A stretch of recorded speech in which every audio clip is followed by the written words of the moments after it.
యూదుల కాలంలో కాళ్ళకి బురద గాని, మట్టి గాని అంటినప్పుడు ఎవరెవరైతే తక్కువ స్థానంలో ఉన్నటువంటి సేవకుడు ఎవరైతే ఉంటాడో ఆ పనిని చేస్తాడు. యేసుక్రీస్తు వారు ఎందుకు చేశారయ్యా అంటే, అతి తక్కువ స్థానం అంటే తన్ని తాను తగ్గించుకోవడము అనేది మన యొక్క జీవితంలో నిజముగా నీవు యేసుక్రీస్తు వారి పక్కన నీవు కూర్చోవాలంటే నీవేం చేయాలంటే నీవు ఈ లోకములో తగ్గించుకోవాలి. అంటే చాలా మంది అంటారు డంబానికి పోతాడు అంటే తన యొక్క జీవితంలో గర్వం ఉన్నంత కాలము పరలోకానికి వెళ్ళడము అసాధ్యం. అంటే మన యొక్క జీవితంలో ఎంత ఎత్తుకు ఎదిగినా కూడా, ఏ స్థాయికి వెళ్ళినా కూడా మనలో అనేది తగ్గింపు అనేది రాకపోతే మన యొక్క జీవితం ఉండదని. ఎందుకంటే మన గురి పరలోకము. అంటే ఆయనతో ఉంటావా లేదా ఈ లోకంలో నేను డంబానికి నాకు ఎంత ఆశ ఉంది, నీకు వచ్చేదంతయు కూడా క్షణకాలం కూడా ఉండదు.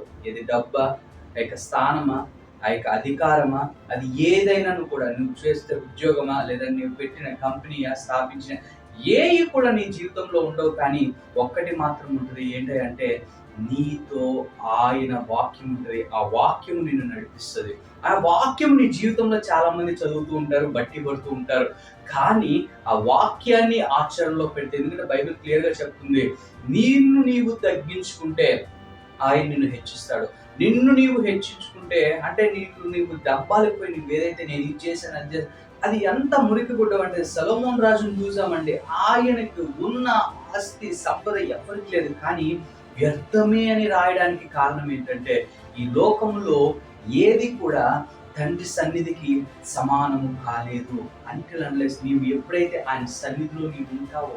అందుకనే అంటారు కీర్తనకారుడు, యథార్థవంతులు నిత్యము ఆయనకి కృతజ్ఞతాస్తుతులు చెల్లిస్తారని కీర్తన 140 అధ్యాయంలో. అంటే మన యొక్క జీవితంలో నిత్యము అంటే నీ యొక్క సన్నిధి హృదయంలో ఆయన నీ జీవితంలో ఉన్నాడో లేదో తెలుసుకోవాలంటే నీ యొక్క యాటిట్యూడ్ అంటే నీవు ఏ విధముగా ప్రవర్తిస్తున్నావు, నీ ప్రవర్తన నీ జీవితానికి ఒక అర్థం తెలుపుతుంది. అందుకని అంటున్నాడు, యేసుక్రీస్తు వారితో నీవు ఉండాలంటే నిన్ను నీవు తగ్గించుకో.